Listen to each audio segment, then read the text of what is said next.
Hi, I'm Martin Chambert, founder of C7 Composites. Today I will tell you a story about how it was founded and how recycling Thermoset composites is achievable.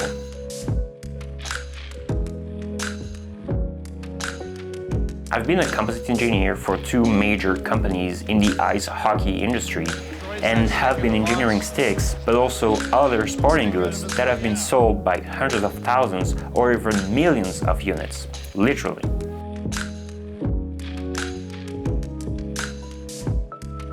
The end of life of these products has always been a concern to me. So I started looking for internal and external solutions or initiatives. The internal ones were rejected or put aside because this is not the market that these companies were aiming for, and this is understandable. On the external side, some companies were claiming that they could recycle our products at first, but then would always come back to us saying that our components were not pure enough to be treated with their processes. It is indeed true that to take the full advantage of the composite materials, our products were not 100% made from one resin system and one type of fibers. They could not deal with the fiberglass or the aramid fibers, the different resin systems, the residues of paint, the clear coats, the foam inserts that we had in our products. And guess what? The vast majority of Thermoset composite products are made with these two. So instead of waiting for someone to magically find a solution to my problem, I decided to found C7 Composites and work on this challenge on my own.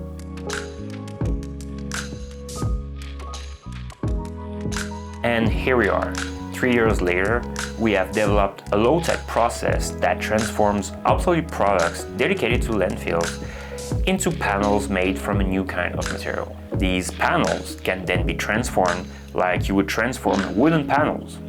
And just like that, carbon bike frames, hockey sticks, baseball bats, but also motorsports broken parts, carbon fiber hoods, etc. can get a new life with a longer lifetime.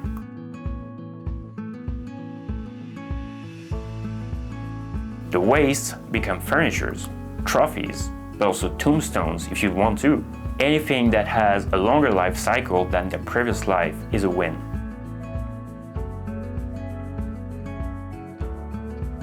When we talk about recycling, we need to think about scalability, logistics, and resale cost. The material that we are treating, even though I love them for their performances, should not be the priority for developing such processes. From a waste producer or collector point of view, you do not want to prepare the materials going to the recycling. You do not want to spend valuable time checking if there's a residue of tape that should not be there, etc. You just want to get rid of the materials as quickly as possible and as cheaply as possible.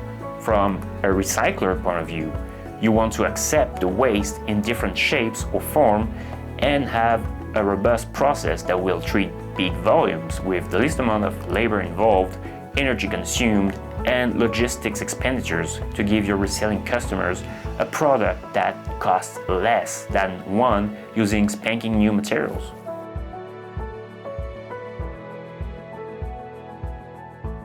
And if you can duplicate the process at lower cost while getting your facilities closer to the waste sources, that's even better.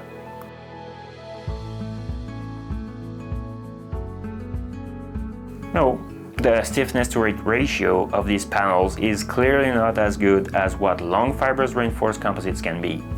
But there are a lot of applications that do not require a high stiffness to weight ratio.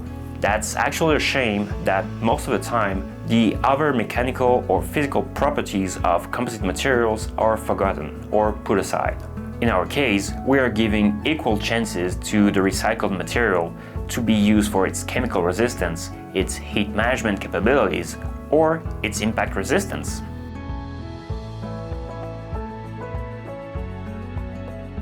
Using composite material processes, we can give the new panels any kind of surface finishing. It can be painted, it can be laminated with another material, and even can get a new carbon fiber fabric finishing.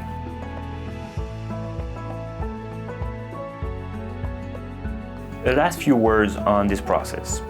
It is circular in itself. It accepts different products and transforms them into a new panel that can then be recycled within the same process again to generate some new panels again.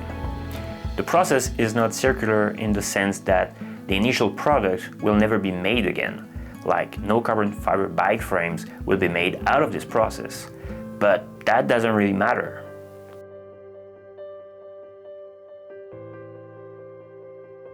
We're not saying that our solution is the only one that works.